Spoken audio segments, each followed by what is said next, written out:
Okay, if we could have your attention, please. We are joined by our runner-up finisher in today's STP 500, AJ Allmendinger, driver of the number 47 Kroger Butterfinger Coffee Mate Chevrolet for JTG Doherty Racing. This is his second runner-up finish at Martinsville. First one was in April of 2012. AJ, great job out there. Just talk a little bit about your race today. Thank you. Great racing. That was fun. Yeah. Thank you. I mean, just a really solid weekend as a whole. You know, we had a good qualifying, a great happy hour, and early in the race we weren't quite where we wanted to be, and we got our car really good on the long runs. That's kind of where I thought we shined. We didn't have great short run speed, but after about 30 or 40 laps, we could really get rolling there. I was kind of hoping we'd stay green the last 120 laps. I figured that wasn't going to happen, but I was praying we had a shot at that, because I really felt like if that happened, we had a great chance to win the race. But overall, just solid. Randall Burnett, first-year crew chief, Ernie Koch coming aboard. They've made a huge difference. My crew chief last year, Brian Burns, kind of going down back to his engineering role, and Tony Palmer, that was the engineer last year, being kind of the second race engineer. Everybody's just embraced their roles. It's made this team a lot of fun to be around. Tad and Jody Geschichter, they've really put that extra effort into the race team this year to get the personnel, anybody that saw our car, obviously, get the sponsors as well. And pit crew really stepped up. The last 2 weeks, they've been awesome. So just a solid race. Great. Thank you. We're also joined by our third-place finisher, Kyle Larson, driver of the number 42 Target Chevrolet for Chip Ganassi Racing. This is his best finish at Martinsville, first top 10 here. So, Kyle, just talk us through your race today. Yeah, it was a...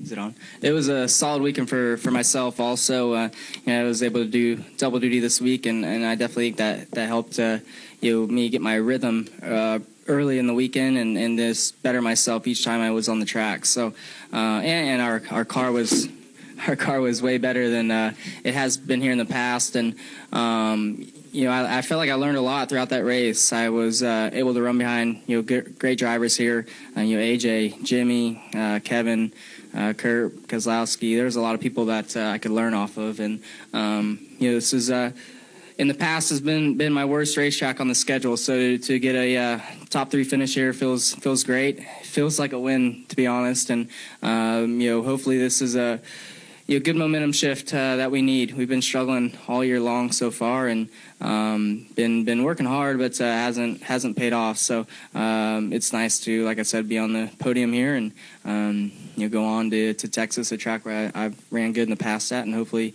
get a solid finish there also. Great, thank you. We'll now open it up for questions. Please state your name, affiliation. We will get a microphone to you. We'll start right over here on the right. Barry Richmond, Piedmont Broadcasting Corporation. Kyle, having run yesterday and run today and having a good finish, how much were you able to take away from the truck race yesterday, knowing sometimes that's not the case, but also knowing that Goodyear brings the same tire for both divisions for here at Martinsville? Yeah, well, normally a truck does not drive anything like a Cup car, and this is the only racetrack probably where it does. So I think, like I said, just getting more laps on this racetrack is the most important part for myself. In the past, I've always struggled with just hitting my marks lap after lap, and I think just getting almost twice the amount of laps this weekend as I normally would here helped me just become smoother and more patient, and maybe get an idea of what I need to feel like going around the racetrack. And I definitely think it paid off. Hopefully the next Martinsville I can run for them again. I think it helped a lot, and hopefully it's something I can do from here on out for a while until I feel like I'm good enough where I don't need to run it. Okay, next we'll go to Bob. Bob Hocker, ESPN. I have 2 for AJ. First off, did you want that late caution, or did you feel like you had the momentum going into before it came out? The one with 35 to go? Yeah. I was kind of hoping that we'd stay green, because our long run car was really good. I'd gotten a little bit more aggressive early in the run to try to stay closer to everybody. And, I could see Kyle. I think I'd come off 4, and I could see Kyle, I think, going in turn 1 in a lot of traffic. So that time I was hoping we'd stay green, but I figured we wouldn't. And at that point, our short run car wasn't great. So, Randall Burnett made a great adjustment there to try to be a little bit better on the short run. And it was pretty good on those restarts. And also, you've had many races where you've run well, maybe the first 2/3 of the race, and something will happen. Just what does it mean to put together a complete race, especially at Martinsville Speedway, 500 laps? Yeah, I think that's something that really, starting at the West Coast Swing and coming through here, I feel like we've been at our best at the end of the races. We've maximized. That's the biggest thing is we said, if we just maximize our finishes, whether they're top 5 or you're running 20th and you can get 18th out of it, that's what you have to do. And Atlanta, we had some problems. So I've really felt like the last 4 races we've been able to put together whole races.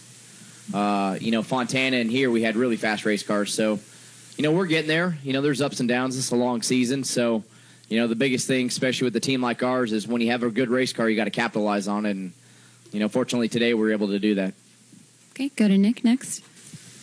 Nick DeGroot, Motorsport.com. AJ, you alluded to it a little bit there, but how has Randall and Ernie really helped strengthen this team? Well, just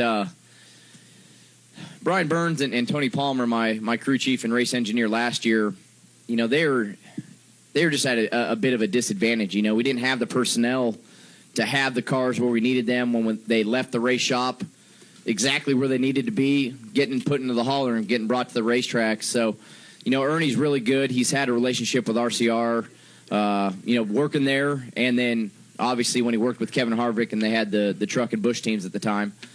So he's been really good about making sure we got what we need for the race cars and built the way they need to be to the specs that he wants them and things like that. And, Randall, for a first-year crew chief, you wouldn't really know it. He's great on the box. He calms me, which shockingly, I don't know if you guys know this, I probably need that sometimes. He's just, it doesn't seem like he's only done this for 6 races. So they brought a lot, but it's not just about those guys. Brian Burns and Tony Palmer, they stepped back into new roles, and instead of feeling like they've been downsized or demoted, they've stepped up and embraced it. So the whole team here at the racetrack, at the shop, they've all stepped up. Pit crews the last 2 weeks have really stepped up, and it's just there's a good vibe around the team. It's fun to be at the race shop. It's fun to be at the racetrack with the guys. Everybody seems a little bit more energetic, so it's a big deal. And Tad's working hard, and Jody's working hard to keep putting stickers on those race cars, and it's important when they do that to try to give them in return good runs.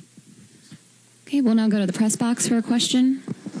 Chris Knight, CatchFence.com. One for AJ and one for Kyle. For AJ, how do you feel about going to Texas next weekend, considering the last 2 races have gone? Yeah, Texas hasn't been one of our best racetracks, but I feel like our mile-and-a-half program has definitely improved. That's a racetrack that it's tough. A guy like Kyle, he's really good. He goes and runs the top there. So it's a place that I've had decent runs, but I've never really had great runs there. So I'm always kind of searching to feel like what I need, but, race cars are getting better. So I know the guys back at the shop are pretty pumped up with the Texas car, and we'll unload it and see what kind of speed we have and kind of base the rest of our weekend off of that. And for Kyle, will you consider running the truck race in October to help keep your rhythm up for the Cup race on Sunday?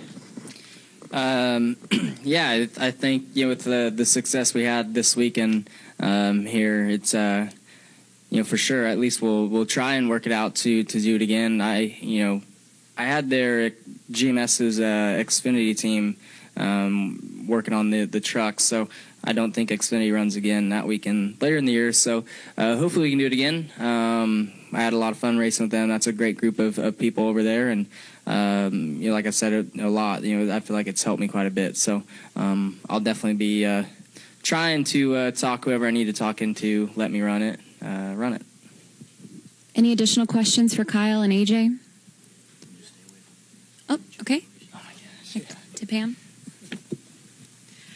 Hi, AJ. Deb Williams with RacingToday.com. There's been some people who have said that people who excel in road racing do well here at Martinsville. You're such an excellent road racer. Do you agree with that? And if so, why? I don't know. A little bit. I wouldn't say it's, if you're good at road course racing, you're going to come here. I know the first couple of times I came here, I couldn't figure this place out to save my life. So, It's just a rhythm racetrack. There's a fine line between needing to be aggressive enough and using the brakes and the things you have to do and be fast and, then overusing them. And that's kind of the way road course driving is. It's always a fine line. You can be aggressive, but you got to know that line to where you overstep it.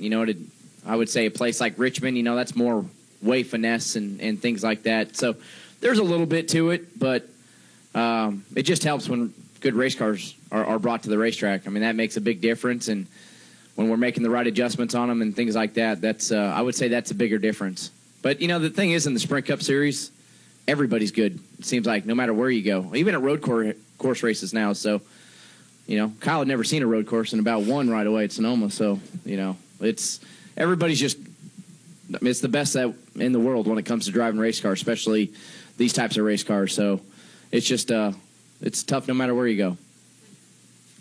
Any final questions? All right, gentlemen, congratulations. Thank you very much.